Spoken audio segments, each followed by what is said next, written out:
ក្បាលឆាយអើយបកត្រីកែវចេះស្ទើត្រីចូលផ្ទះរហូត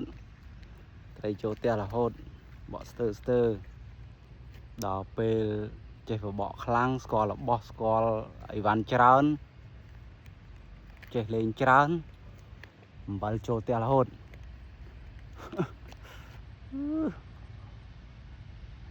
ចេះសັບគ្រប់អំបិលក្បាលឆាយទៀតមកលើកទី3ហើយទៀតហើយម៉ោង5 6 នាទី